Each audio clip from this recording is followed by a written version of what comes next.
ठीक है भाई, शुरू करते हैं आज की क्लास। तीसरा दिन है हमारा। ठीक है, कल मैंने आपको जो हमने एजेंडा बनाया उस एजेंडा के हिसाब से कल मैंने आपको ये सब बताया कि क्या कहते हैं कि स्टोरेज टेक्नोलॉजी और डिफरेंट इक्विपमेंट्स के बारे में बताया। ठीक है, थोड़ा बहुत हमने क्या कहते हैं मॉडर्न डेटा सेंटर और लेगेसी डेटा सेंटर के बारे में बात किया और स्टोरेज के बारे में थोड़ा बहुत बात किया। तो इसको ही कंटिन्यू करते हुए आज की क्लास शुरू करते हैं। एंड आज हम बात करेंगे सबसे पहले सबसे पहले हम डिस्कस करेंगे। एक सेकेंड, सबसे पहले हम डिस्कस करेंगे जो कल हमने छोड़ा था, स्टोरेज। ठीक है, जितने भी इक्विपमेंट्स होता है डेटा सेंटर में, ठीक है, उनके बारे में मैंने आपको थोड़ा थोड़ा बता दिया था। ठीक है, सर्वर से लेके स्टोरेज से लेके स्टोरेज एक ऐसी चीज़ है जिसके बारे में आपको थोड़ा अच्छी तरह से समझ में आना चाहिए, क्योंकि ये बहुत क्रिटिकल इक्विपमेंट आप कह सकते हो, एक सर्विस है आज की डेट में। किसी भी तरीके की टेक्नोलॉजी, चाहे आप उसको ओपन स्टैक के थ्रू पढ़ो, चाहे आप उसको क्यूबरनेटिस के थ्रू पढ़ो, चाहे आप उसको पब्लिक क्लाउड मतलब क्लाउड के थ्रू पढ़ो, या आप किसी भी तरीके से, या आप इवन डेटा सेंटर में बेयर मेटल टेक्नोलॉजी के थ्रू भी पढ़ो, कहीं भी आप पढ़ते हो, स्टोरेज एक बहुत इंपॉर्टेंट टॉपिक होता है। तो स्टोरेज, कल मैंने आपको बताया कि स्टोरेज होता क्या है। बेसिकली स्टोरेज एक फिजिकल डिवाइस होता है, ठीक है, जिसमें यहाँ पर फाइबर पोर्ट होता है, ठीक है, फाइबर चैनल आप बोल सकते हो। और इस तरीके से आप मल्टीपल पोर्ट्स भी बना सकते हो कि आप एक सर्वर से कनेक्ट करना चाहते हो दो सर्वर से, उस हिसाब से आप नंबर ऑफ पोर्ट्स ऐड कर सकते हो अपने वेंडर से। जब आप लेते हो सर्वर, जब आप ऑर्डर करते हो, उस टाइम आप बता सकते हो कि कितने पोर्ट्स की आपको रिक्वायरमेंट पड़ेगी, या आप एडवांस में उसके लिए बोल सकते हो कि मुझे 6 8 10 जितने भी पोर्ट्स चाहिए उसके अकॉर्डिंग। जनरली जो पेयर्स होता है वो 4 पोर्ट का आपको मिलता है, नॉर्मल कॉन्फ़िगरेशन। मीन्स यहाँ से आप 4 फाइबर केबल्स निकाल सकते हो। ठीक है, यहाँ पे इसका अपना एक मैनेजमेंट होता है जिसके थ्रू आप इसको कनेक्ट करते हो, ठीक है, एडमिनिस्ट्रेशन करते हो, सारे आप एक्टिविटीज करते हो जो कि होती है। अब होगा क्या, इसके बैकएंड में इसके बैकएंड में यहाँ पे होती है हार्ड डिस्क, प्लेन डिस्क, ठीक है, नॉर्मल डिस्क होती है, जिसकी अपनी कैपेसिटी होती है और ये एक्सपोज होता है आउटसाइड वर्ल्ड में। अब इधर है मेरा सर्वर, ठीक है, ये है सर्वर और ये है स्टोरेज। अब क्वेश्चन ये है कि इस सर्वर को इस स्टोरेज से कनेक्ट करना है। कितने ऑप्शंस हैं स्टोरेज को कनेक्ट करने के सर्वर से? जो सबसे फर्स्ट ऑप्शन होता है, जो ट्रेडिशनली या किसी भी टेक्नोलॉजी में मतलब ट्रेडिशनली भी होता है, सबसे पहले कि आप इसको वाया फाइबर पोर्ट कनेक्ट कर सकते हो, फिजिकल कनेक्शन। फिजिकल कनेक्शन में क्या होता है कि आपके सर्वर पे भी एक फाइबर पोर्ट होता है, ठीक है, तो यहाँ पे आपका फाइबर चैनल होता है, ठीक है, फाइबर पोर्ट बोलते हैं उसको। इसको आप क्या करते हो, इसको आप कनेक्ट करते हो यहाँ पे। सिमिलरली आप इसको भी यहाँ पे कनेक्ट करते हो। तो ये होता है आपका फिजिकल कनेक्शन। फिजिकल कनेक्शन कैसे? Via fibre cable. तो फाइबर केबल की हेल्प से आपने अपने सर्वर को स्टोरेज के साथ कनेक्ट कर दिया। अब ये फिजिकली कनेक्टेड है। इसके हार्डवेयर में जब आप ओएस डालोगे तो वहां पे आपको ये रिकॉग्नाइज होगा, आपका जो ऑपरेटिंग सिस्टम है वो इसको रिकॉग्नाइज करेगा। कैसे? ये सर्वर है, इस सर्वर के ऊपर आप ओएस डालोगे, ठीक है, ये तो हो गया हार्डवेयर सर्वर का, ये होगा इसका ओएस। जब आप ओएस डालोगे तो ये इसको रिकॉग्नाइज करता है एज ए ब्लॉक, ठीक है। जब आप अपने ओएस में कमांड चलाते हो, एक कमांड होती है LSBLK। तो ये क्या करता है, ये आपको आपके सर्वर के साथ जितने भी डिस्क कनेक्टेड होती हैं उनको दिखा देता है, ठीक है। तो इस तरीके से आप अपने स्टोरेज को कनेक्ट कर सकते हो। तो इससे तो हमें ये पता लग गया ये एक फिजिकल है। अब क्वेश्चन ये है कि एक स्टोरेज को अगर सर्वर से कनेक्ट करना है या अटैच करना है, स्टोरेज को सर्वर के साथ अटैच करना है, तो कितने तरीके होते हैं? ये होता है सबसे पहला आपका फाइबर केबल, जिसको क्या फिजिकल कनेक्शन बोलते हो।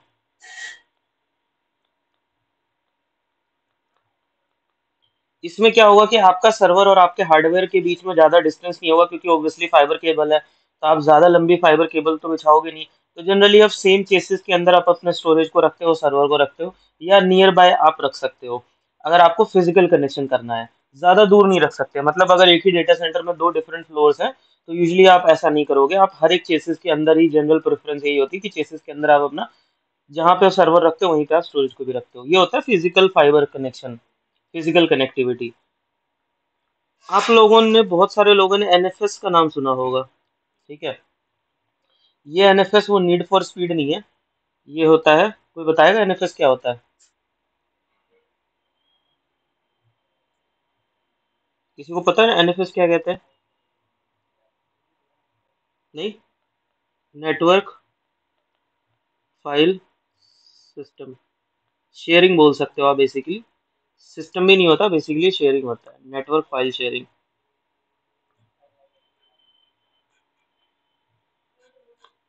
इसका मतलब क्या होता है कि आप जो स्टोरेज है वो कहीं दूर होगा, ठीक है। लेट्स से, इमेजिन इस केस में, ये वाला तो आप समझ गए, इसका एग्जांपल मैंने आपको ये ऊपर दिखा दिया फिजिकल वाले का। इस वाले केस में क्या होता है कि ये स्टोरेज है, ठीक है, प्लस इसके साथ एक सर्वर होगा, ठीक है। ये आपस में फाइबर केबल के थ्रू कनेक्टेड होंगे। एंड देन एक आपका मेन सर्वर होगा जिसमें आपको इस स्टोरेज को एक्सेस करना है, ठीक है। और इसके इसके बीच में डिस्टेंस होगा, ठीक है।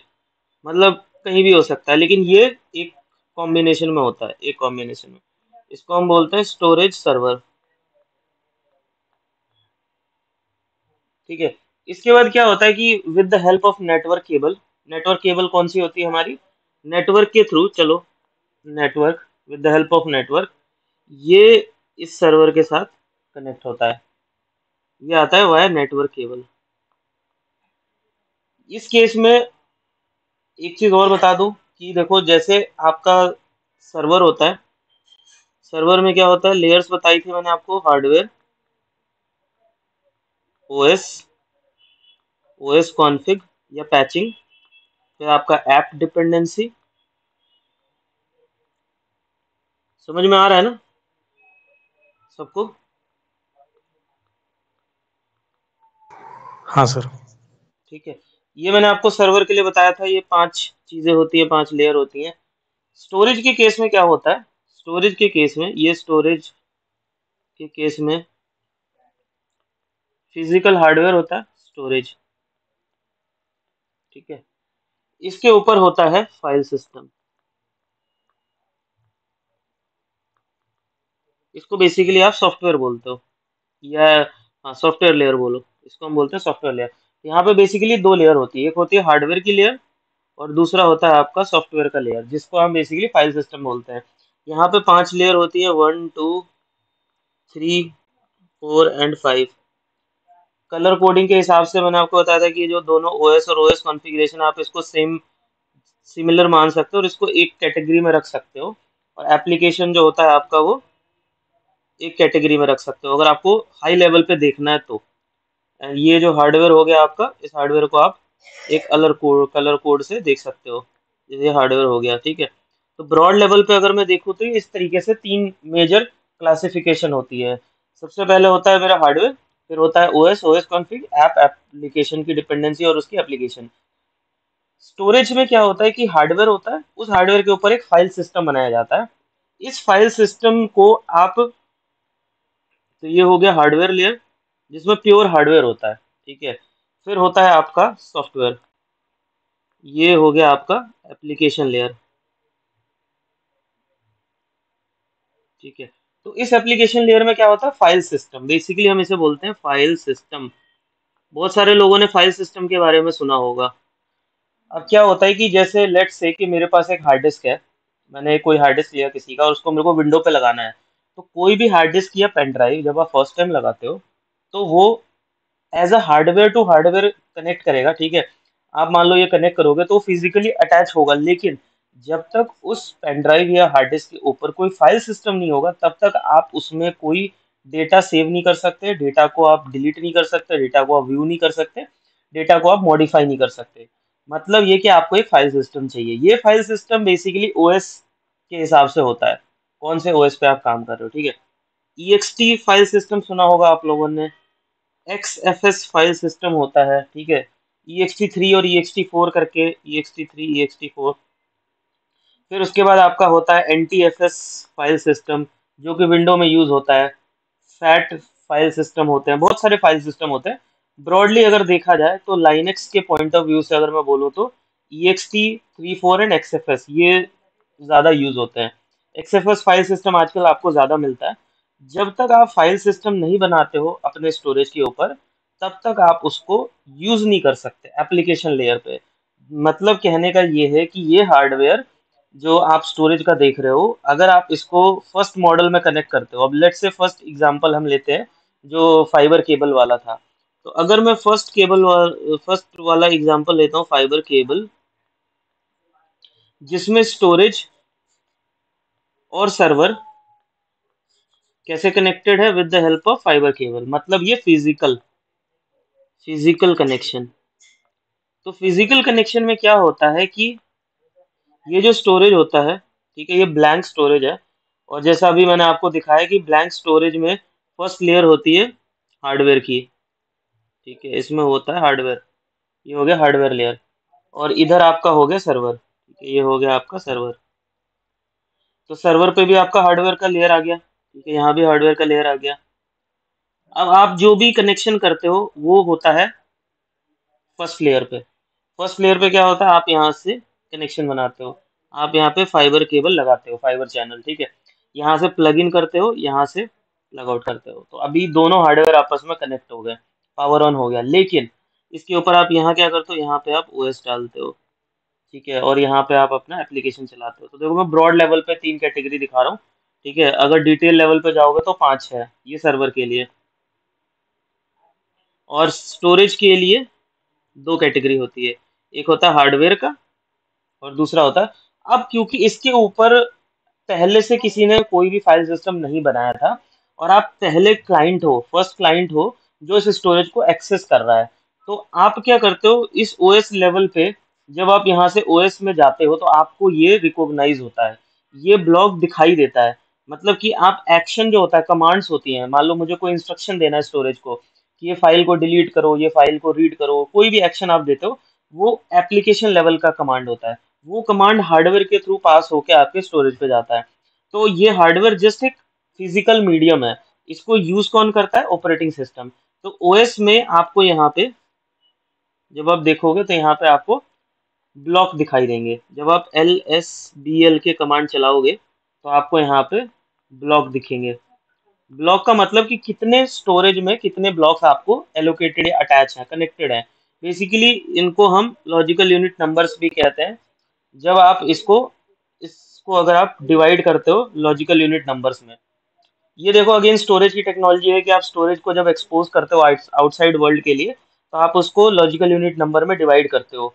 और लॉजिकल यूनिट में नंबर में डिवाइड करने के बाद आप क्या करते हो, वो वहाँ पे विजिबल होता है अलग अलग पाथ पे। तो लेट से यहाँ पे आता है डेव, ठीक है, VDB, फिर आएगा डेव VDC। जो ए होता है हमेशा ऑपरेटिंग सिस्टम के लिए होता है, याद रखना, जो VDA होता है वो जनरली ऑपरेटिंग सिस्टम के पास होता है। उसके बाद के जो नंबरिंग्स होती हैं BCD, जितने भी नंबर ऑफ ब्लॉक्स कनेक्टेड होते हैं वो दिखाता है। तो यहाँ पे आपको ब्लॉक्स दिखेंगे, और ये ब्लॉक्स कहाँ से आते हैं, इस हार्डवेयर से आते हैं। लेकिन आप इसको यूज नहीं कर सकते हो, आप इस पे कोई फाइल नहीं रख सकते, कोई काम नहीं कर सकते। क्यों? क्योंकि अभी तक आपने इसके ऊपर फाइल सिस्टम नहीं बनाया। तो आप क्या करते हो, यहाँ से कमांड इशू करते हो, यहाँ से आप क्या करते हो, यहाँ से फाइल सिस्टम को क्रिएट करने का कमांड देते हो। तो आप अपने ओएस पे लिखते हो फाइल सिस्टम बनाने के लिए कि क्रिएट फाइल सिस्टम, ठीक है। हर एक फाइल सिस्टम की अलग अलग कमांड होती है, जैसे XFS की अलग कमांड होती है, ठीक है, EXT की अलग कमांड होती है, वो आपके लाइनेक्स में पहले से होता है। जब आप फाइल सिस्टम क्रिएट की कमांड देते हो तो वो एक्चुअली में कहाँ फाइल सिस्टम बनाता है, आपके हार्डवेयर पे थोड़ी बनाएगा, सर्वर पे तो स्टोरेज है ही नहीं, वो बनाता है यहाँ पे। तो वो यहाँ पर फाइल सिस्टम क्रिएट करता है, फाइल सिस्टम। तो अब आपका जो एप्लीकेशन है या आपका ओएस है वो डायरेक्टली इसको एक्सेस कर सकता है, और अब आप यहाँ पे डेटा ट्रांसफर कर सकते हो या डेटा स्टोर कर सकते हो। मतलब समझ रहे हो कि जब तक आप फाइल सिस्टम नहीं बनाते हो तब तक आप अपने एप्लीकेशन या अपने ओएस के थ्रू आप स्टोरेज के अंदर कोई भी डेटा नहीं डाल सकते हो। जब आप पहली बार पेन ड्राइव लगाते हो अपने लैपटॉप में, तो वो आपको बोलता है ना फॉर्मेट करने के लिए, फॉर्मेट में वो आपसे एक फाइल सिस्टम पूछता है, तो आप डिफॉल्ट सिलेक्ट करते हो, तो विंडो के अकॉर्डिंग जो फाइल सिस्टम होता है वो उसको पिक करता है और वो फॉर्मेट कर देता है। उसके बाद एक फाइल सिस्टम उस पेन ड्राइव के अंदर क्रिएट हो जाता है। तब फिर आप जो भी फाइल्स को कॉपी पेस्ट करते हो वो आपको वहाँ पे दिखाई देगा, सी ड्राइव, डी ड्राइव, जैसे भी आपको वहाँ पर ड्राइव, फिर फोल्डर्स दिखेंगे, फोल्डर के अंदर आप अपना डेटा डालते हो। तो बेसिकली जो आपको फोल्डर दिखता है वो फाइल सिस्टम का पार्ट होता है। तो समझ गए, ये होता है फर्स्ट वाला मेथड। सेकंड मेथड जो मैंने आपको बताया, NFS, network file sharing. Network file sharing का मतलब क्या होता है कि ये मेरा स्टोरेज है, ठीक है। इस स्टोरेज के ऊपर, ये हार्डवेयर है, इसके ऊपर मैंने फाइल सिस्टम बना दिया, ठीक है, फाइल सिस्टम बना दिया। और ये जो मेरा सर्वर है, ये रिमोटली है, दूर है, और इसको मैं आपस में कनेक्ट नहीं करूंगा फिजिकली, मतलब कोई फाइबर केबल नहीं होगी।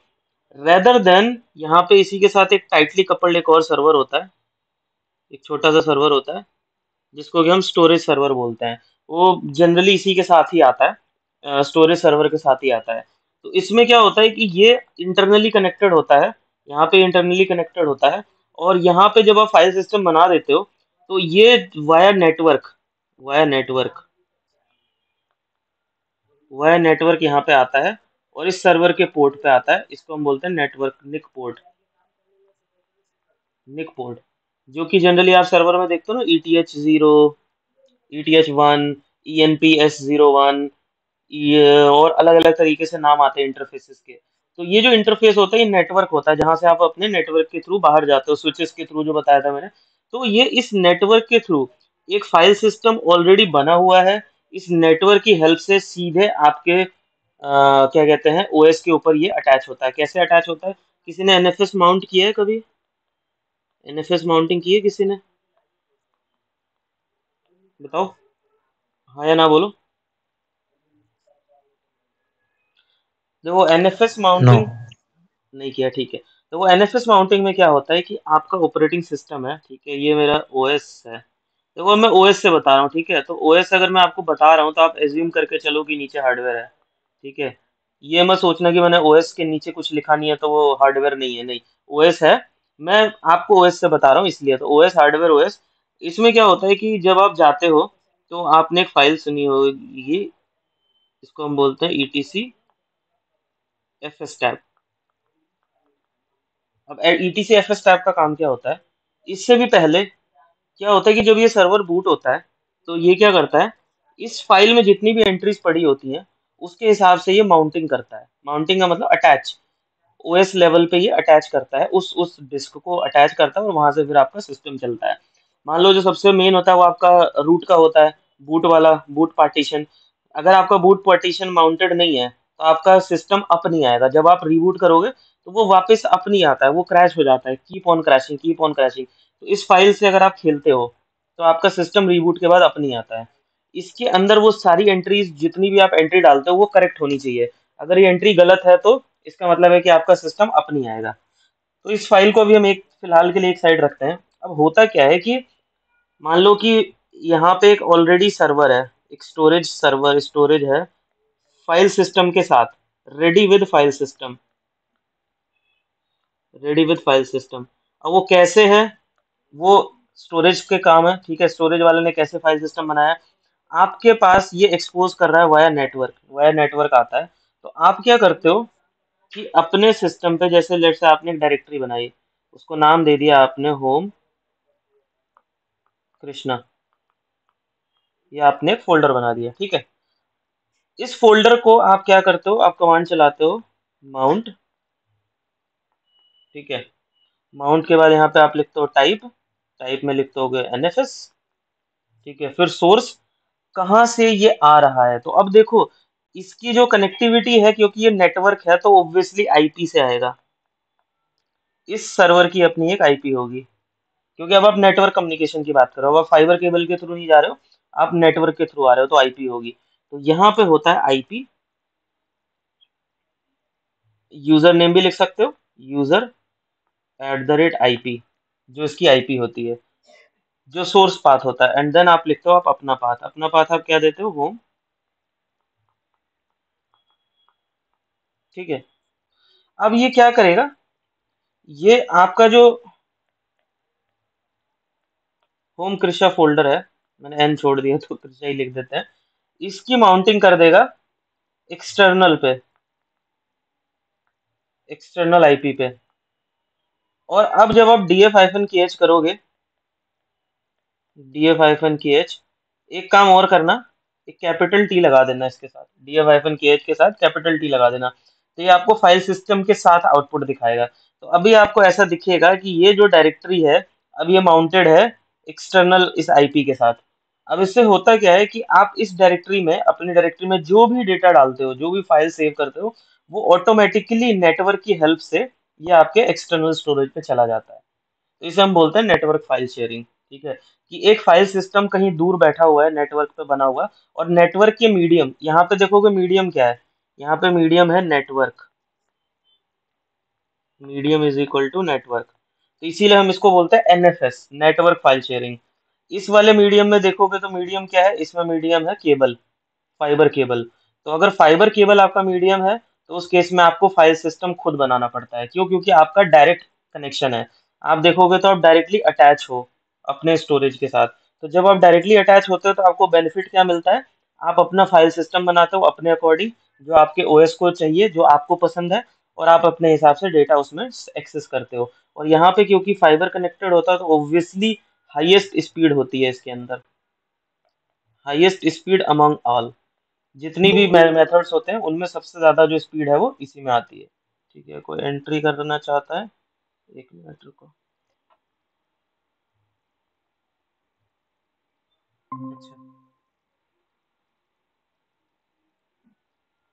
तो जो ये मेथड होता है ये सबसे बेस्ट होता है, और इसे लोकल बोलते हैं। आपके सर्वर का आपके स्टोरेज के साथ लोकल कनेक्शन है, वो भी फिजिकली। तो ये सबसे बेस्ट कॉम्बिनेशन माना जाता था, बट बिकॉज हर एक केस में आप ऐसे नहीं कर सकते कि हमेशा जहां भी सर्वर है वहीं पे आप स्टोरेज रखो। हो सकता है कि आपको स्टोरेज कहीं दूर हो, तो उस केस में आप एनएफएस यूज करते हो। एनएफएस में फायदा क्या होता है कि दोनों के बीच में डिस्टेंस हो सकता है। ठीक है, दोनों दूर दूर रखे जा सकते हैं, और नेटवर्क की हेल्प से आप इसको ट्रांसफर करते हो फाइल सिस्टम को, और इसके बाद आप अपना डेटा सेव करते हो। इसमें नेटवर्क रोल प्ले करता है। अगर आपका नेटवर्क डाउन हो गया तो आपका स्टोरेज से कनेक्शन बंद हो जाएगा। अगर आपके नेटवर्क पे बैंडविड्थ अच्छी नहीं है, तो आपका जो फाइल सिस्टम का जो रीड राइट स्पीड है वो अच्छा नहीं होगा। तो इस तरीके से अब हम बात करते हैं, क्विकली बात कर लेते हैं, स्टोरेज कितने टाइप के होते हैं। तीन टाइप का स्टोरेज होता है, हमेशा याद रखना। सबसे पहला होता है ब्लॉक स्टोरेज, दूसरा होता है ऑब्जेक्ट स्टोरेज, और तीसरा होता है फाइल सिस्टम। बेसिकली इसको हम सर्विस बोलते हैं, स्टोरेज सर्विस। स्टोरेज की जो सर्विस है वो तीन तरीके की होती है, ब्लॉक, ऑब्जेक्ट एंड फाइल। इसका मतलब क्या होता है कि ये जो सर्वर है, इसको आप तीन तरीके से सर्विस दे सकते हो अपने कस्टमर्स को, ब्लॉक की, ऑब्जेक्ट की और फाइल की। अब ये ब्लॉक ऑब्जेक्ट फाइल होते क्या है, तो देखो, ब्लॉक स्टोरेज सेम होता है जो कि मैंने अभी आपको थोड़ी देर पहले बताया, फाइबर केबल वाला। मतलब ये एक लोकल मेथड होता है जिसमें आपका जो स्टोरेज होता है, अब ये मान लो मेरा स्टोरेज है, ठीक है, फिजिकल स्टोरेज, ये है मेरा फिजिकल स्टोरेज। ठीक है, ये है मेरा सर्वर, ये है मेरा सर्वर। अब देखो, सर्वर को सबसे बेड एडवांटेज क्या है कि वो डायरेक्टली कनेक्टेड है with the help of a cable, और इस पूरी की पूरी जो डिस्क है, ठीक है, ये जो डिस्क है, इसके ऊपर पूरा कंट्रोल है सर्वर का। मतलब ये कि ये पूरी की पूरे फिजिकल ब्लॉक, इसको हम बोलते हैं ब्लॉक, इसको हम ब्लॉक कहते हैं। जब आप डिस्क देखते हो, हार्ड डिस्क को जब आप चेक करते हो, इंस्पेक्शन करते हो, तो बेसिकली जो हार्ड डिस्क होती है वो ब्लॉक्स में डिवाइडेड होती हैं। ब्लॉक्स का मतलब क्या होता है कि एक पूरा एरिया आपको दे दिया गया इस स्टोरेज के अंदर, और वो आपका अपना है। अब आप अपने हिसाब से इसके ऊपर फाइल सिस्टम बना सकते हो। तो आप क्या करते हो, ब्लॉक को लेते हो, सबसे पहले आप ब्लॉक स्टोरेज लेते हो, उसके ऊपर आप फाइल सिस्टम बनाते हो, और फाइल सिस्टम को फिर आप माउंटिंग करते हो। ठीक है, तो इस तरीके से आप अपना यूज करते हो ब्लॉक स्टोरेज को। इसमें कंट्रोल आपके हाथ में होता है, क्यों? क्योंकि आपको पूरा जो डिस्क का जो एक एरिया होता है, सेक्टर होता है, वो पूरा का पूरा आपको दे दिया जाता है। मतलब ये कि आप उस पूरे के पूरे एरिया के मालिक हो, और उसके ऊपर आप अपना फाइल सिस्टम अपनी पसंद से बनाओगे और आप अपनी माउंटिंग करके डेटा स्टोर करोगे। जो सेकंड मेथड होता है, जो कि है होता है फाइल सिस्टम वाला,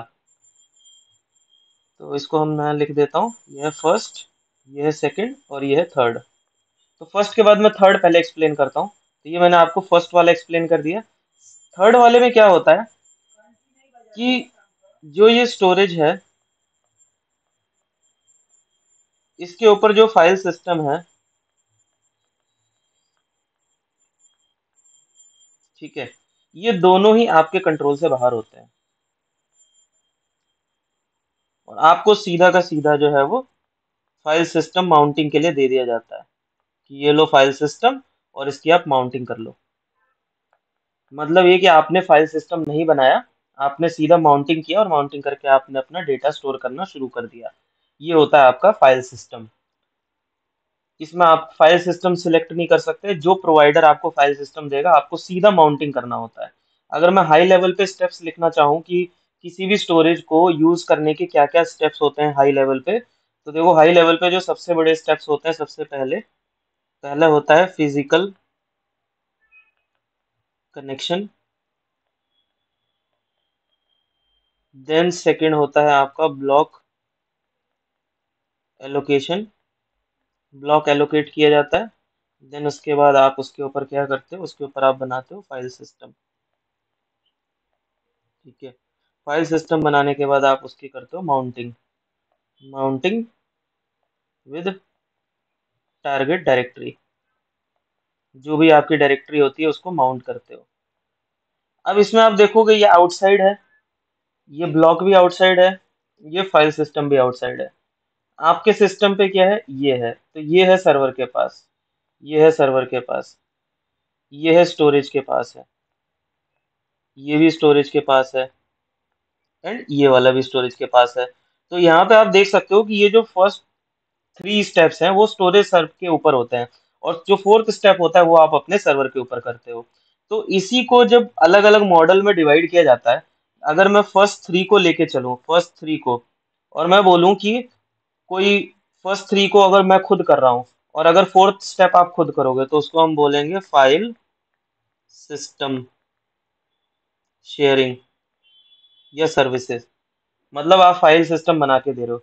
अगर ये चारों आप खुद करते हो, उसको हम बोलते हैं ब्लॉक स्टोरेज सर्विस। इसमें कोई डाउट है किसी को? नहीं सर। ठीक है, तो देखो यहाँ पे आपने ब्लॉक स्टोरेज और फाइल सिस्टम स्टोरेज शेयरिंग के बारे में समझा। दूसरी चीज जो मैंने अभी स्किप किया था, अभी मैंने आपको नहीं बताया था, वो था आपका, इसको सॉरी ये थर्ड है, वो है आपका ऑब्जेक्ट स्टोरेज। अब ऑब्जेक्ट स्टोरेज मैंने क्यों नहीं बताया था, उसका रीजन था क्योंकि मैं पहले ये दोनों क्लियर करना चाहता था कि ये तीनों जब आप समझ जाते हो तब आप बात करते हो ऑब्जेक्ट स्टोरेज की। अब ऑब्जेक्ट स्टोरेज देखो होता क्या है। ऑब्जेक्ट स्टोरेज ये नॉर्मल स्टोरेज से थोड़ा सा अलग होता है। आप में से मैक्सिमम लोग लाइब्रेरी में कभी ना कभी जा चुके होंगे, ठीक है। आपने कभी ना कभी किसी ने कॉलेज में, स्कूल में, या जहाँ भी लाइब्रेरी देखी होगी जहाँ बुक्स रखी होती हैं।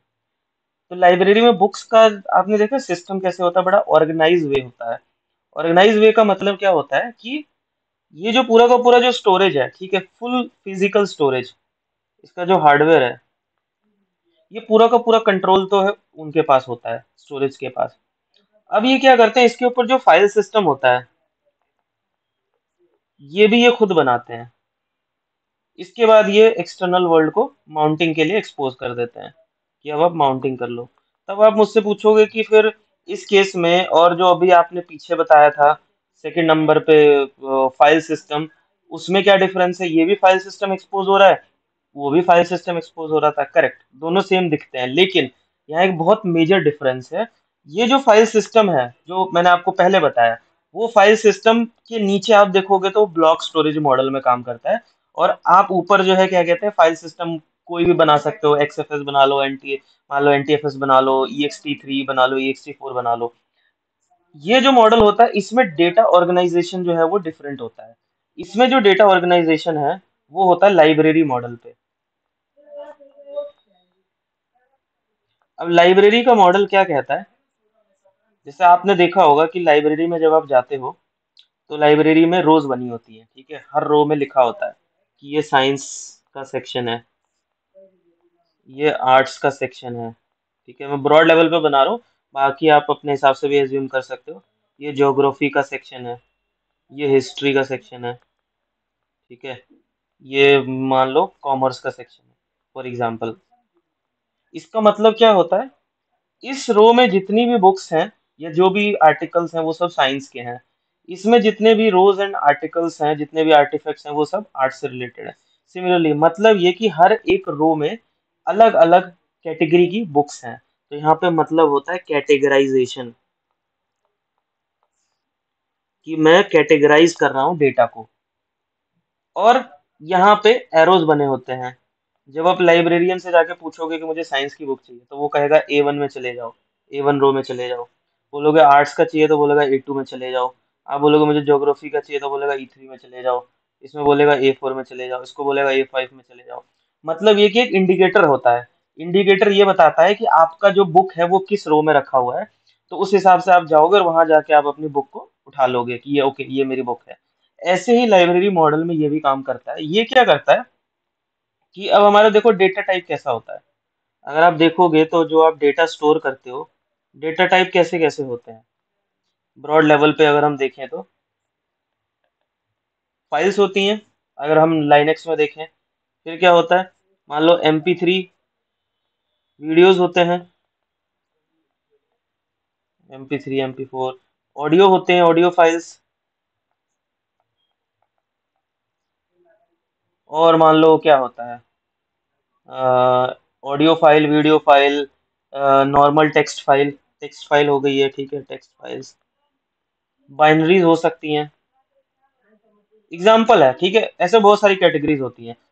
अब क्या होता है कि ये जो फाइल सिस्टम है ना ये डिफरेंट है इन बाकी पुराने वाले मेथड से जो मैंने बताया था, क्योंकि ये नॉर्मल फाइल सिस्टम होता है। नॉर्मल फाइल सिस्टम में क्या होता है, जब आप नॉर्मल फाइल सिस्टम लेते हो, जब आप पेनड्राइव लगाते हो तो आप अपने हिसाब से डायरेक्टरी बनाते हो ना, जो आपको पसंद आता है उस डायरेक्टरी के अंदर आप डायरेक्टरी बनाते हो। फिर आप बराबर में डायरेक्टरी बनाते हो, मतलब आप खुद मैनेज करते हो कि आपको कैसे कैसे रखना है। लेकिन यहाँ पे डायरेक्टरीज आप नहीं बनाते हो। यहाँ पे क्या होता है कि यहाँ पे ऑलरेडी एक सिस्टम बना हुआ है। आप जिस तरीके का डेटा सेव करते हो वो based on the type of data वो ऑटोमेटिकली स्टोरेज में चला जाता है और स्टोर हो जाता है। और बाहर क्या रह जाता है, मेटा डेटा। मेटा डेटा क्या होता है, बेसिकली रेफरेंस होता है। अब क्या होगा कि आप जब ऑब्जेक्ट स्टोरेज से इंटरेक्ट करते हो तो ऑब्जेक्ट स्टोरेज आपको एक फाइल सिस्टम बना के देता है, आप उस फाइल सिस्टम को अपने सिस्टम के साथ अटैच करते हो, ठीक है। उसमें जब क्या होता है कि वहां पे जब आप इसको यूज करते हो तो आप जो डेटा डालोगे डेटा स्टोर हो जाएगा। अब आपको नहीं पता कि वो डेटा कहाँ रखा हुआ है। देखो इन दो मॉडल्स में क्या होता था, इन दोनों मॉडल्स में आपको पता होता है कि आपका डेटा किस सेक्टर में स्टोर हुआ है, कहाँ आपने रखा हुआ है, फिजिकली किस ब्लॉक में आपका डेटा रखा हुआ है कहाँ पे। लेकिन इसमें आप कंट्रोल नहीं कर सकते हो फिजिकल लेवल पे, ये जो है ऑटोमेटिकली ये कंट्रोल करता है। अब होता क्या है इसके अंदर, आपको एक मेटा डेटा मिल जाता है, रेफरेंस। जब भी आपको रिट्रीव करना होगा तो आप क्या करोगे, मेटा डेटा दोगे, Meta data. Based on the Meta data वो आपको वो फाइल को लेकर आएगा। मान लो आपको फाइल को व्यू करना है, मॉडिफाई करना है, कुछ भी करना है, तो वो based on the type of file वो क्या करेगा, रिट्रीव करके लाएगा। तो इस तरीके का जो फाइल सिस्टम होता है और जो इस तरीके की स्टोरेज सर्विस होती है ये कॉमन नहीं है, आपने जनरली नहीं सुना होगा। ये कहाँ यूज होता है और क्या डिफरेंस और इसका फायदा क्या है, नुकसान क्या है। तो देखो जो सबसे पहला वाला है ये बेस्ट माना जाता है, जिसमें आपका होता है ब्लॉक स्टोरेज, जिसमें पूरा का पूरा समझो कि एक जमीन का एक प्लॉट आपको दे दिया। अब आपकी मर्जी है कि आप जैसे चाहे वैसे घर बना लो, जो मन करे वैसे बनाओ। सेकंड वाले method is just like an apartment system, जहाँ पे आपको बना बनाया घर दिया गया है, लेकिन रहने की आजादी आपको अपनी है कि आप अपने हिसाब से जिस रूम में रह सकते हो, जिस रूम में जो चाहे वो कर सकते हो। थर्ड वन दे ऑब्जेक्ट स्टोरेज, ये होता है kind of a hotel system, जहाँ पे आपके हाथ में कुछ भी नहीं है, कहाँ पे रूम होगा, कहाँ स्टेयर्स होंगी, कहाँ पे आपका रहना हो, कुछ भी आपके हाथ में नहीं होता है, ये सब कुछ वो खुद मैनेज करते हैं। एडवांटेज क्या है, देखो पहले दो को तो बेस्ट माना जाता है, सबसे बेस्ट होता है फर्स्ट वाला, बट ये सबसे कॉस्टली होता है। क्यों? क्योंकि आपका फिजिकल कनेक्शन होता है। फिजिकल कनेक्शन का मतलब आप समझते हो? इसके केस में आपको जो है क्या कहते हैं, एक्स्ट्रा पे करना पड़ता है, कनेक्शन आपको पास में बनाना पड़ता है। सेकंड वाले में आपको फाइल सिस्टम शेयरिंग, आप कहीं भी फाइल सिस्टम शेयर कर सकते हो। Third one is your object storage. Object storage में डायरेक्टरी जो पूरी मैनेजमेंट है, जो आप देख रहे हो, जो स्टोरेज की जो मैनेजमेंट है, ये आपके हाथ में नहीं होती, ये जो सर्विस प्रोवाइडर होता है वो कंट्रोल करता है। अब इसमें फायदा क्या होता है? इसका फायदा होता है जो आर्काइविंग होती है। आपने सुना होगा कि जैसे मुझे 6 मंथ पुराना डेटा, बैंकिंग का डेटा पुराना, लेट्स से कि आप नेटफ्लिक्स पे मूवी देखते हो। नेटफ्लिक्स पे जब आप मूवी देखते हो, जब आप फर्स्ट टाइम ऐप ऑन करते हो अपने टीवी पे, मोबाइल पे, उसमें आपको मूवी का स्क्रीनशॉट दिखता है, ठीक है, एक स्टार्टिंग में छोटा सा ट्रेलर दिखता है। उसमें क्या होता है, आपको ये पता चल जाता है मैंने ये मूवी सिलेक्ट करी। लेकिन क्या वो पूरी की पूरी जो मूवी की जो फाइल है, क्या पहले से आपके मोबाइल पे होती है? नहीं। आपको सिर्फ एक मेटा डेटा दिखाया जाता है, एक इमेज होती है। जब आप उस इमेज पे क्लिक करते हो, फिर वो बैकएंड में उसको डाउनलोड करना शुरू करता है। इसका मतलब कि ये रेफरेंस पे जाता है। आप जिस पर्टिकुलर स्टोरेज, जिस पर्टिकुलर फाइल को रिट्रीव करना चाहते हो, सिर्फ उसी फाइल को वो लेकर आता है। तो जहां पे भी बड़ा स्टोरेज बनाना होता है, ह्यूज पूल चाहिए होता है आर्काइविंग के लिए, वहां पे हम ऑब्जेक्ट स्टोरेज को प्रेफर करते हैं। ऑब्जेक्ट स्टोरेज की जो रीड राइट स्पीड होती है वो इतनी फास्ट नहीं होती है। अगर मैं रीड राइट के पॉइंट ऑफ व्यू से देखूं, तो तीनों में से बेस्ट कौन सा है? अब देखो तीन हमारे पास ऑप्शन है, और ब्लॉक, ऑब्जेक्ट और फाइल सिस्टम। फाइल सिस्टम मतलब पका पकाया, सब कुछ बना बनाया है, फाइल सिस्टम, ठीक है। Block, object, file system. Block की जो रीड राइट की स्पीड होती है, अगर मैं बोलूँ रीड राइट स्पीड, ठीक है, टीपीएस, ये हाईएस्ट होती है तीनों में से। क्यों हाईएस्ट होती है? बिकॉज ये सबसे नियरली कनेक्टेड होता है, पूरी फुल इंडिपेंडेंस होती है, फुल इंडिपेंडेंस। आप जैसे चाहे वैसे डेटा रख सकते हो, जहां चाहे वहां रख सकते हो, फुल कंट्रोल। ऑब्जेक्ट में सबसे कम होती है, इन तीनों में सबसे कम होती है। और इसमें आपका कंट्रोल नहीं होता है, नो कंट्रोल। ऐसे लिखो, नो कंट्रोल ऑन स्टोरेज, कि कैसे आपका जो ऑर्गेनाइजेशन है, जो डेटा है, वो कहाँ जा रहा है, किस सेक्टर में डेटा जा रहा है। क्यों? क्योंकि ये जो फाइल सिस्टम, लाइब्रेरी सिस्टम है, ये स्टोरेज खुद डिसाइड करेगा कि आपने जो भी फाइल रखी है वो कहाँ पे स्टोर करना है। आपको जब भी चाहिए होगा, आप सिर्फ मेटा डेटा लेकर आओगे और वो आपको बेस्ड ऑन मेटा डेटा वो रिट्रीव करके देगा आपकी फाइल को। फाइल सिस्टम में क्या होता है कि फाइल सिस्टम बना बनाया है, तो आपको फाइल सिस्टम के हिसाब से ही काम करना होता है। आपको सीधा माउंटिंग करना होता है, मतलब रेडी टू माउंट। इसका सबसे बड़ा एडवांटेज क्या होता है? Ready to mount. अब एग्जांपल बताऊं मैं इसका, इसका एग्जांपल जनरली आपने देखा गूगल ड्राइव। गूगल ड्राइव में क्या होता है कि गूगल ड्राइव में आप सीधा माउंटिंग करते हो, आप सीधा जाके अपना स्टोरेज देखते हो। वहां पे वो बैकएंड में कैसे स्टोर कर रहा है फाइल सिस्टम, क्योंकि आपको सिर्फ फाइल सिस्टम माउंटिंग के लिए मिलता है। आपको नहीं पता वो बैकएंड में हो सकता है कि ये पीछे ऑब्जेक्ट भी यूज कर सकता है, ब्लॉक भी यूज कर सकता है। अगेन डिपेंड्स, क्योंकि आपके सामने सिर्फ फाइल सिस्टम एक्सपोज हो रहा है। अगर आप यहाँ देखोगे, तो यहाँ पे मैंने आपको यही सेम चीज दिखाया कि यहाँ पे जो माउंटिंग के लिए जो एक्सपोजर होता है ऑब्जेक्ट में, वो भी फाइल सिस्टम ही होता है। यहाँ पे भी फाइल सिस्टम एक्सपोज होता है। देखो एंड में किसी का भी जो एक्चुअल होता है वो फाइल सिस्टम ही होता है, माउंटिंग करना। यही मेन गोल होता है। जब तक आप फाइल सिस्टम माउंट नहीं करते हो अपने सिस्टम के साथ, तब तक आप उस स्टोरेज को एक्सेस नहीं कर सकते। तो ऑब्जेक्ट वाले, ब्लॉक वाले में तो फुल कंट्रोल था आपके पास। इन दोनों में आपको बना बनाया मिल रहा है, आपको बैकएंड पे कंट्रोल नहीं है। लेकिन इन दोनों का रोल क्या है, कहाँ कौन सा यूज किया जाना चाहिए? जहाँ पे बहुत बड़ा आर्काइविंग करना हो, तो वहां पे आप ऑब्जेक्ट स्टोरेज को यूज कर सकते हो। और ये तीनों टाइप की स्टोरेज सर्विसेज होती हैं, तीन टाइप की ही सर्विस होती हैं। चौथी कोई सर्विस अभी तक नहीं है मेरी नॉलेज में, और नहीं है, वैसे भी नहीं होगी। होगी तो बाद में फ्यूचर में अगर कोई आता है तो। ठीक है, ये तीन तरीके की स्टोरेज की सर्विसेज होती हैं जो आपको जानना जरूरी है। इसमें किसी को कोई डाउट है? तो अब हम फिर बात करते हैं, अगर इसमें डाउट नहीं है तो हम आज शुरू करते हैं थोड़ा सा क्लाउड के बारे में। ठीक है, क्लाउड के बारे में थोड़ा सा डिस्कशन करते हैं। अब देखो मैंने आपको जो बातें बताया, ठीक है, अभी तक मैंने आपको ये सब बता दिया, स्टोरेज स्टोरेज के बारे में समझा दिया, ठीक है। अब हम स्टोरेज के बारे में समझ चुके हैं। अब हम क्या करते हैं कि हमको इक्विपमेंट्स की नॉलेज हो गई है कि जो हमारा फिजिकल डेटा सेंटर होता था, फिजिकल डीसी। इसमें क्या क्या होता है? सर्वर होता है, इसमें स्विच होता है, स्टोरेज होता है, ठीक है। इसके बाद आपका क्या कहते हैं, राउटर होता है, फायरवॉल, और भी बहुत सारी चीजें हैं। अभी हम हाई लेवल पे इतनी चीजें देखते हैं। दैट मीन्स कि एक फिजिकल डेटा सेंटर को सेटअप करने के लिए आपको इतनी डिवाइसेस की जरूरत होती है। चैलेंजेस वगैरह मैंने आपको सब बताया कि क्या चैलेंजेस हैं, क्या लिमिटेशंस हैं डेटा सेंटर की। इस टेक्नोलॉजी को हम बोलते हैं bear metal. Bear metal service, bear metal, जो आप डेटा सेंटर बनाते हो इसको हम बोलते हैं बेयर मेटल। अब क्या हुआ कि जब आपकी वर्चुअलाइजेशन के कॉन्सेप्ट्स आए, वर्चुअलाइजेशन के कॉन्सेप्ट देखो कहाँ कहाँ आए हैं। ये जितने भी डिवाइसेस है ना, इनको हम कहते हैं वर्चुअल सर्वर। इसको हम बोलते हैं वर्चुअल स्विच। इसको हम बोलते हैं वर्चुअल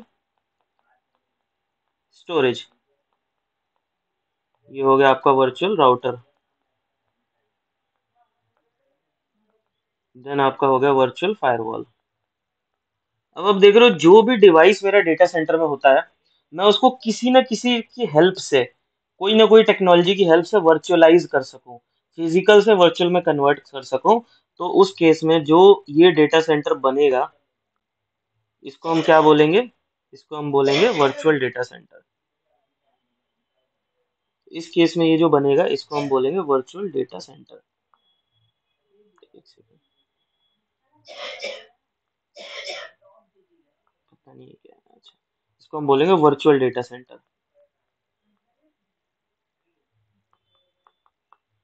अब वर्चुअल डेटा सेंटर का मतलब क्या होता है कि देखो, जो क्लाउड हमने पहले दिन बात किया था,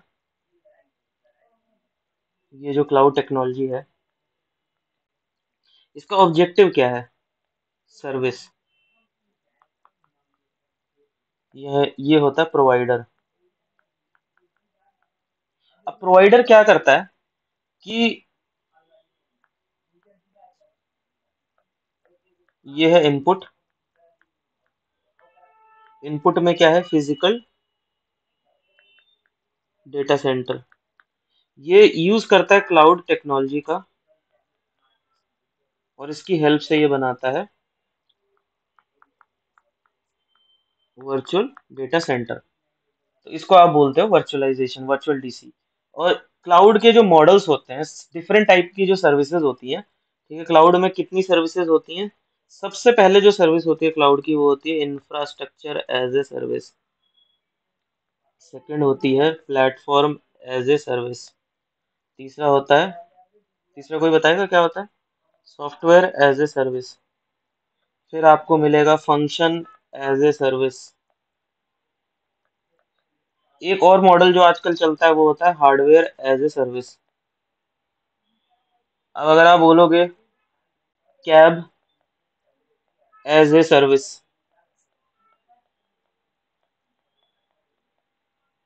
ठीक है, ये भी तो एक सर्विस ही है, मॉडल है ना। अभी क्लाउड नहीं है, ऑब्वियसली क्लाउड नहीं है, तो मैं यहाँ नहीं लिख रहा। ये जस्ट मैंने आपको समझाने के लिए लिखा है, इसको इसमें काउंट मत करना, नहीं तो कल को बोलोगे कि कैब एज ए सर्विस को क्लाउड बोल दिया आपने। ये एग्जाम्पल है, ये समझाने के लिए कि आप सर्विस को जब देते हो और पीछे के आर्किटेक्चर को हाइड कर देते हो कस्टमर से, तो वो काइंड ऑफ क्लाउड मॉडल बन जाता है। मेनली सर्विसेज देखो जो हम पढ़ते हैं और जो इम्पोर्टेंट है वो है hard infra as a service, platform as a service, और आजकल हार्डवेयर एज ए सर्विस भी चलने लगा है। ये भी बताऊंगा आगे चल के, क्योंकि जब आप ओपन स्टैक के पॉइंट ऑफ व्यू से देखते हो तो ये इम्पोर्टेंट है और ये इम्पोर्टेंट है। जब आप क्यूबरनेटिस पढ़ते हो तब ये इम्पोर्टेंट हो जाता है। तो यहाँ पे आता है आपका क्यूबरनेटिस, यहाँ पे आता है आपका ओपन स्टैक, और यहाँ भी आप ओपन स्टैक यूज कर सकते हो, चाहो तो इसको भी आप ओपन स्टैक यूज कर सकते हो। आजकल जो है वो ओपन स्टैक भी प्लेटफॉर्म की सर्विसेज देता है, तो ये भी सर्विस प्रोवाइडर बन गया है आज के टाइम में। तो ये इस तरीके से आप अपने सॉफ्टवेयर को रख सकते हो, ठीक है। ये मॉडल्स हैं, infra as a service, platform as a service, software function. Software function ये सबको भी आप थोड़ी देर के लिए एक्सक्लूड कर दो, क्योंकि ये थोड़ा सा अलग हो जाता है। हम जो कोर जो पढ़ते हैं, कोर यहाँ इन दो लेयर्स पे होता है, सबसे कोर जो होता है वो इन दो लेयर्स में होता है। अब इनमें मॉडल होता क्या है, अब ये बेसिकली देखो होता क्या है कि जो ये मेरा बेयर मेटल है, ठीक है, जिसमें आप एक सर्वर लेते हो, ठीक है, ये होता है मेरा फिजिकल सर्वर। फिजिकल सर्वर इसको हम बेयर मेटल कहते हैं, ठीक है। इसमें आप, ये हार्डवेयर हो गया, ओएस हो गया, ओएस कॉन्फ़िगरेशन हो गया, ऐप की डिपेंडेंसी हो गई, ठीक है, और आपका ऐप हो गया। मतलब 1 2 3 4 5, इसका मतलब है full control from hardware to application आपके अपने पास में है। आपने खुद से हार्डवेयर खरीदा, खुद से सॉफ्टवेयर इंस्टॉल किया, खुद से उसको रन किया, इसको हम बोलते हैं फिजिकल सर्वर, फिजिकल टेक्नोलॉजी या बेयर मेटल टेक्नोलॉजी। अब नेक्स्ट लेयर में क्या हुआ कि कोई आया और उसने बोला कि आप एक काम करो, आप हार्डवेयर मत खरीदो, आप हार्डवेयर, मैं हार्डवेयर सेटअप करूंगा, मैं डेटा सेंटर बनाऊंगा, फिजिकल डेटा सेंटर। इस हार्डवेयर को मैं, इसके ऊपर कुछ सॉफ्टवेयर डालूंगा, जो भी इंस्टॉल करूंगा इसमें कुछ मैं करूंगा यहाँ पे। और इसके बाद जो आपका ओएस है, ओएस के ऊपर ओएस डिपेंडेंस, ओएस मान लो कॉन्फ़िगरेशन, ठीक है, उसके बाद आपका हो गया ऐप डिपेंडेंसी, एंड देन आपका एप्लीकेशन। ये आप खुद से कर लो, मतलब आप 1 को छोड़ दो, 2 3 4 और 5 ये आप अपने पास रखो। इसका मतलब समझ रहे हो कि ये जो लेयर है, अब ये कट गया, यहाँ पे ये कट गया, ये चला गया किसी और के पास। इस तरीके के मॉडल को, जिसमें ये 2 3 4 एंड 5, इसको हम बोलते हैं वर्चुअल मशीन, ठीक है। इस मॉडल में आप क्या कर रहे हो, फिजिकल हार्डवेयर आपके हाथ से चला गया, अब आपको वीएम मिलेगी, उस वीएम में आप अपना ओएस इंस्टॉल करोगे और उसके बाद अपनी एप्लीकेशन की dependency and then final application. तो इस तरीके के मॉडल को आप कहते हो। इसमें क्या होता है, इसको हम बोलते हैं infra as a service. Infra किसे कहा जाता है, इंफ्रा देखो एक जेनरिक वर्ड है। इंफ्रास्ट्रक्चर, आपने सुना होगा इंफ्रास्ट्रक्चर। इंफ्रास्ट्रक्चर का मतलब वो होता है वो फिजिकल चीज है जो कि किसी भी बड़े चीजों को बनाने के लिए यूज होते हैं, रिसोर्सेज।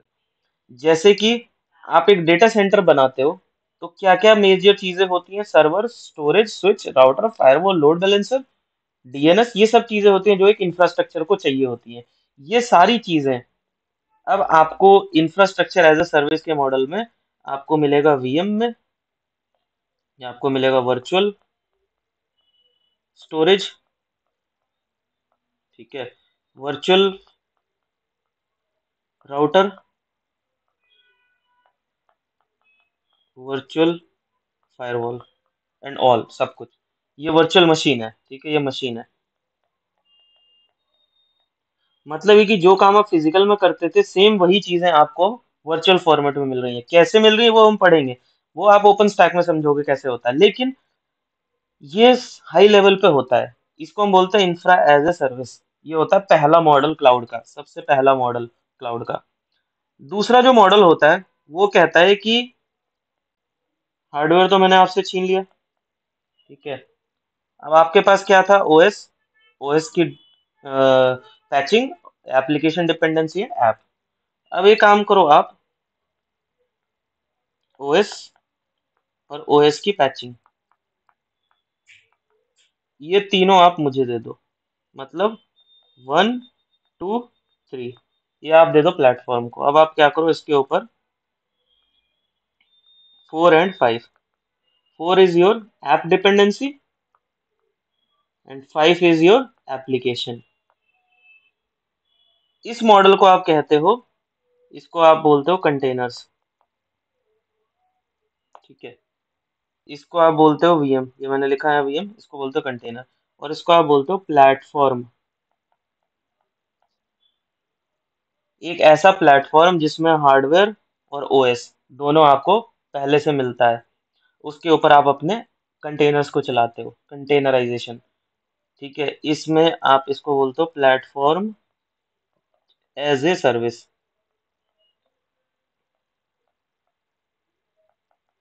ठीक है, PaaS। ठीक है, ये IaaS हो गया, इंफ्रास्ट्रक्चर एज ए सर्विस। ये हो गया प्लेटफॉर्म एज ए सर्विस।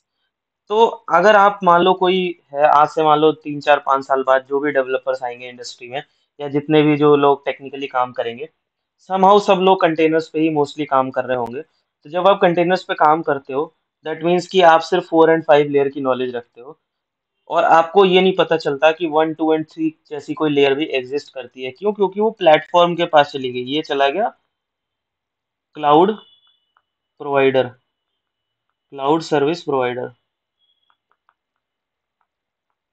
और वो उसके पास चला गया। आपने तो सिर्फ, आपके पास क्या है? आपके पास सिर्फ ये लेयर है। तो आपकी नॉलेज कहाँ तक रही? सिर्फ लेयर 4 एंड लेयर 5। अगर आप VM में काम करते हो और यहाँ पे ये चला गया, ये क्लाउड सर्विस प्रोवाइडर, तो यहाँ पे जो ऊपर की जो लेयर आपके पास कहाँ है? 2 3 4 एंड 5। तो जो लोग IaaS में काम करते हैं मॉडल में, जो लोग प्लेटफॉर्म एज ए सर्विस में काम करते हैं, उनको हार्डवेयर की नॉलेज नहीं रह जाती है। पहले ऐसा नहीं था। पहले आप हार्डवेयर खुद लगाते थे, खुद OS डालते थे, खुद एप्लीकेशन इंस्टॉल करते थे, लेकिन अब ऐसा नहीं है। तो इस तरीके से आप देखोगे तो सेग्रीगेशन हो गया है। पहले जिस चीज को, इसको हम मोनोलिथिक भी कहते हैं, फॉर योर इंफॉर्मेशन, ऐसा आर्किटेक्चर जिसका सिंगल व्यू हो। सिंगल व्यू का मतलब आप एक ही व्यू में सारी चीजें देख सको, हार्डवेयर, OS और ऐप, तीनों चीजें आपके हाथ में, आपको तीनों दिख रही हैं। तो इसको हम मोनोलिथिक बोलते हैं, monolithic, monolithic over bear metal. ठीक है, इसको भी हम बोलते हैं मोनोलिथिक, कह सकते हैं मोनोलिथिक ओवर VM, क्योंकि यहाँ फिर भी OS एंड ऐप आपके साथ है, तो आपको इसकी नॉलेज है। लेकिन ये जो आप देख रहे हो, ये तो आपका हो गया डिस्ट्रीब्यूटेड, इसको हम बोलते हैं micro services. Micro service, micro services का मतलब क्या है कि जस्ट आप लेयर 4 एंड लेयर 5 पे काम कर रहे हो। इसके एडवांटेज बहुत ज्यादा है, वो हम डिस्कस करेंगे कि क्या एडवांटेज है। लेकिन अभी के लिए आप ये देखो कि ये माइक्रो हो गया। कहाँ ये आप 1 2 3 4 5 लेके चल रहे थे, कहाँ आप VM में 2 3 4 5 पे आए, और किधर आप कंटेनर्स में ओनली 4 एंड 5 पे आ गए। तो यहाँ पे आप देख रहे हो कि लाइटर होता गया आपका जो सॉफ्टवेयर है, पहले से लेके। तो ये चीज किस, आप लोगों को क्लियर होगी? इसमें किसी को डाउट है? ये 3 मॉडल सर्विसेज हैं क्लाउड की। इंफ्रा नहीं एज अ नहीं। सर्विस, ठीक है। हाँ, तो infra as a service, platform as a service. तो वो हार्डवेयर एज अ सर्विस में क्या होता है, वो आपको हार्डवेयर प्रोवाइड करते हैं। मतलब ये कि आपको हार्डवेयर खरीदने की, जैसे आजकल मिलती है ना रेंटल कार, जब आप जाते हो कहीं घूमने तो आप वहाँ पे कार रेंट पे ले लेते हो, तो वो गाड़ी दे देते हैं ना आपको कि लो गाड़ी लो और जाओ जहाँ जाना है जाओ, आप वापस में आके मुझे रिटर्न कर देना। तो वो होता है hardware as a service. Infrastructure as a service में क्या होगा? इंफ्रास्ट्रक्चर एज अ सर्विस में मानो कि आपने कैब बुक करी, कैब आपके पास आई, वो डेडिकेटेड ड्राइवर आया आपके पास, क्या कहते हैं कि इतनी देर के लिए गाड़ी मिली, आप गाड़ी में बैठे मस्त आराम से गए। प्लेटफॉर्म एज ए सर्विस में क्या होगा कि आप ऐसा इमेजिन करो जैसे कि आप मेट्रो में हो, ना तो आपने गाड़ी खरीदी, ना तो आपने कैब बुक करी, कुछ भी नहीं किया, और आप सीधा मेट्रो में गए और उसके बाद अपना उतर गए। अपने के सबके अपने अपने एडवांटेज होते हैं, सबके डिसएडवांटेज होते हैं, सबके लिए सारी चीजें सूट नहीं करती है। मैं अभी एक चीज क्लियरली बता दूं, देखो, टेक्नोलॉजी आती है, लोग पढ़ते हैं, लोग काम करते हैं, ट्रेंड फॉलो होता है, ट्रेंड को सब लोग ब्लाइंडली फॉलो करते हैं, फिर बाद में समहाउ दे रियलाइज कि हमने कुछ गलती कर दी, हमें ट्रेंड को फॉलो नहीं करना था, हमको अपने बेसिक पे स्टिक करना था। क्लाउड के मॉडल में जब आप आते हो, तो क्लाउड मॉडल में आपको देखो हार्डवेयर एज ए सर्विस भी मिलता है आजकल, इंफ्रास्ट्रक्चर एज ए सर्विस भी मिलता है, प्लेटफॉर्म एज ए सर्विस भी मिलता है, सॉफ्टवेयर एज ए सर्विस भी मिलता है, बहुत सारे मॉडल्स मिलते हैं। नाउ क्वेश्चंस कम कि आप अगर डिजाइन कर रहे हो अपना सोल्यूशन कस्टमर के लिए, तो आपको इसमें से कौन सा मॉडल सिलेक्ट करना चाहिए, आपको अपने कस्टमर को क्या गाइड करना चाहिए कि आप कौन सा स्पेसिफिक मॉडल सिलेक्ट करो अपने एनवायरनमेंट में। वो आपको कस्टमर का यूज केस देख के डिसाइड करना चाहिए, ये नहीं कि जस्ट क्योंकि सब लोग कंटेनर्स पे जा रहे हैं तो हम भी कंटेनर पे जाएंगे।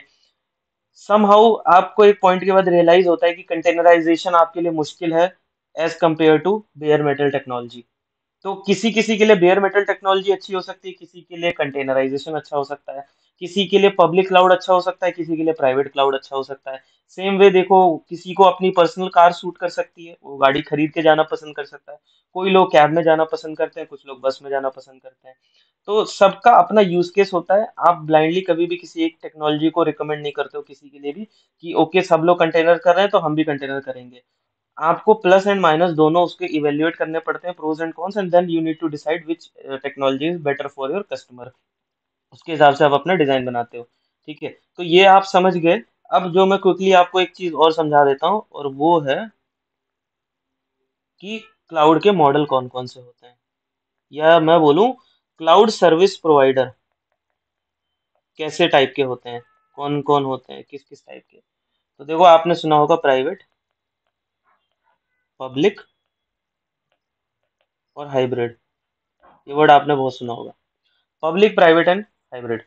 प्राइवेट का मतलब क्या होता है? प्राइवेट का मतलब होता है टोटली प्राइवेट। जो प्लेटफॉर्म होता है, cloud platform owned by customer. जो कस्टमर है उसके पास अपना खुद का क्लाउड प्लेटफॉर्म होगा। मतलब ये कि जो डेटा सेंटर है, physical data centre, physical DC, वो कस्टमर के पास होगा। पब्लिक में क्या होता है कि जो प्रोवाइडर होता है, प्रोवाइडर जो होता है वो कंट्रोल करता है डेटा सेंटर को।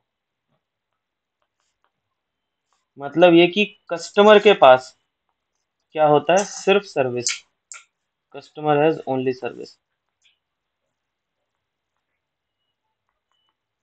ठीक है, hybrid is nothing, just mix of above.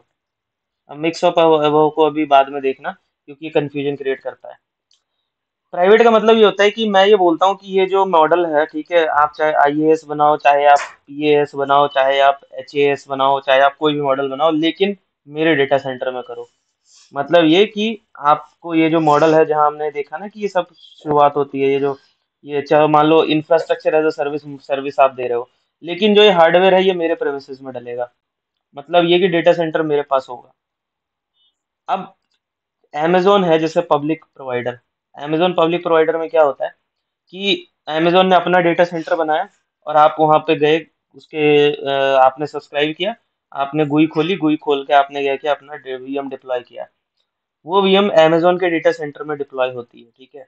लेकिन आपको उसका, आपका डेटा सेंटर पे कोई कंट्रोल नहीं है, आप सिर्फ सर्विसेज एंजॉय करते हो। आपकी वीएम कहाँ डिप्लॉय हो रही है आपको नहीं पता, ठीक है, किस फिजिकल डेटा सेंटर पे जा रही है, क्योंकि ये होता है पब्लिक। प्राइवेट का मतलब होता है कि आप अमेजोन को बोलो कि प्लीज मेरे प्रेमिसेस में आके एक डेटा सेंटर बनाओ, और उसके बाद मैं वहां पे अपने वीएम्स लॉन्च करूंगा। Amazon may और may not accept your request, depending कि Amazon एक बड़ा प्लेटफॉर्म है। तो अगर वो आपकी रिक्वेस्ट को एक्सेप्ट कर लेता है, ठीक है, मैं आपके डेटा सेंटर में आके अपने आपके लिए एक डेटा सेंटर बनाऊंगा आपके ही प्रेमिसेस के अंदर, और वहां पे मैं अपना सॉफ्टवेयर डालूंगा, फिर आप उसके ऊपर अपनी वीएम्स चलाना। तो वो प्राइवेट मोड कहलाएगा। तो सर्विस को प्रोवाइड करने का जो मोड होता है, ठीक है, मोड मतलब आप किस तरीके से सर्विस दे रहे हो कस्टमर को। अगर प्राइवेट मोड में दे रहे हो, डेटा सेंटर आप उनके उनके लिए डेडिकेट कर दिया, उनके प्रेमिसेस में जाके डेटा सेंटर बना दिया, और उस पे जो भी सर्विसेज चल रही है सिर्फ वही उनके लिए है, प्राइवेट है टोटली, तो आप उसको बोलोगे प्राइवेट क्लाउड। पब्लिक क्लाउड का मतलब ये होता है कि डेटा सेंटर पे कंट्रोल नहीं होता है कस्टमर का।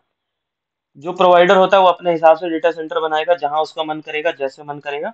कस्टमर सिर्फ अपनी सर्विसेज एंजॉय करेगा। जैसे कि आप अगर देखो, तो ओला उबर में आप कैब बुक करते हो, पब्लिक सर्विस प्रोवाइडर है।